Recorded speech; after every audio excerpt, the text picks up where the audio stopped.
Joining us right now is Sylvia Matthews Burwell. She is the president of American University. She's also the former Health and Human Services Secretary under President Obama. And Madam Secretary, Mrs. President, thank you for being with us this morning. Thank you so much. Thank you for having me. And Sylvia's fine. Okay, thanks, Sylvia. Let's start off just talking about college repayments for these loans. That is a big deal. We're anticipating that it's going to cut into the ability of consumers to spend quite as much. But college education prices have gotten incredibly high. Where do we stand right now? Because the loan forgiveness, my biggest problem with it always was that it didn't put any of the onus back on universities to try and tamp down costs. All it does is allow them to continue to spend and increase rates. So what happens? So I think this change that's going to occur in terms of students, you talked about the issue of what it means directly for students in terms of their cash flow because they'll start to pay. It's important to recognize that for many students, this will be the first time because they will have graduated. So this is the first time. So there'll be some transition. For the universities themselves, I think for all of us, it continues to refocus everyone on the questions of value proposition and affordability. And I think it also brings into focus again that question about student debt. And as we think about that question of student debt and the work that the administration has done, and I think we have to think about this as a policy issue and bring in both the Congress as well as the administration when you think about it. I think thinking about three important principles. One is those that are defrauding students, that is one of the most important things to take care of because that's something that leads to some of this debt. Second is, as you think about the students and the individuals, how do you think about it in terms of making sure that you're freeing economic potential for them? And third, as a former director of the Office of Management and Budget, I believe you have to also think about the issues of fiscal responsibility.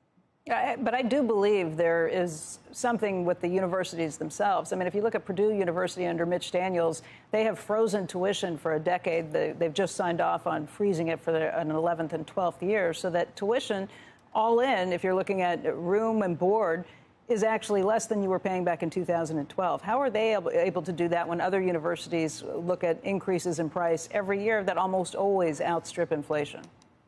I think what we need to get to is, as we focus on this question, focus on the question of the value proposition and thinking about the sector as a whole. And generally speaking, what we do is we talk about universities and think of them all as the same.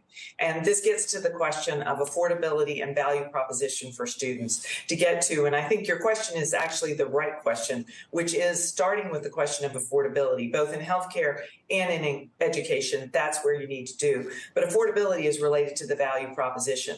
What are you paying for? What are you getting?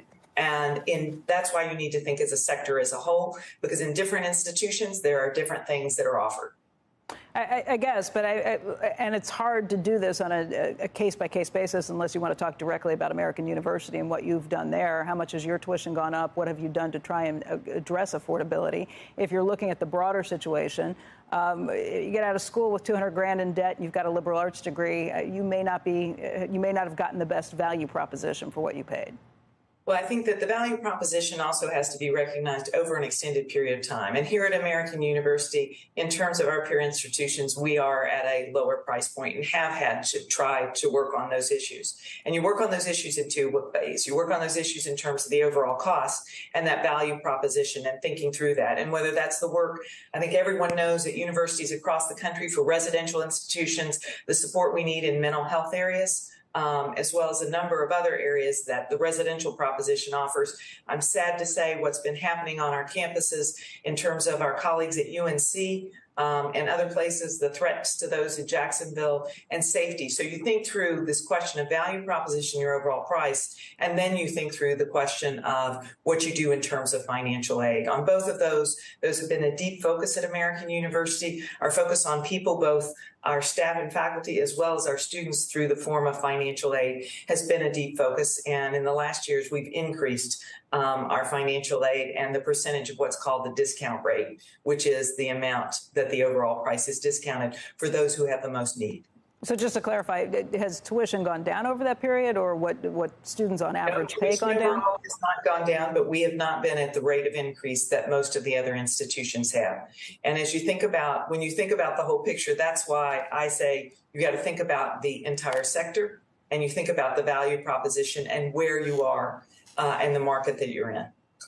Sylvia, I want to switch to AI. My daughter started college this week, and the discussion among her and her friends is not so much about how to get AI to write their research papers, but more about how it's going to shape all the jobs that they're going to later hopefully have. And to the extent that a lot of them are thinking about their majors and their studies in terms of which jobs won't be disintermediated by AI, how do you think schools and students should be thinking about the impending doom that AI is going to bring to so many occupations and what they should study as a result?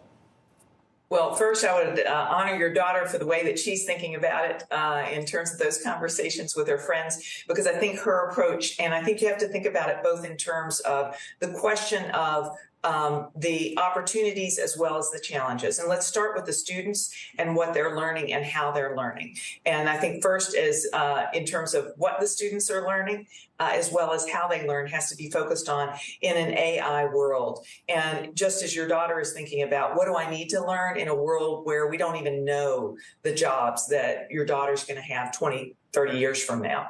And so thinking about that in terms of what are those core skills that you need in a world that has that much change, and then thinking about how AI is an opportunity. When we first got calculators, how we thought about the use of calculators in the classroom, I think we have to start thinking through what we think about AI. The second place is in the research and scholarship that's done that very much relates to what we're going to be teaching those students. And here at American University, we've already gathered folks from NASA, we've gathered folks from the Labor Department to think about how government's going to be using AI in different ways.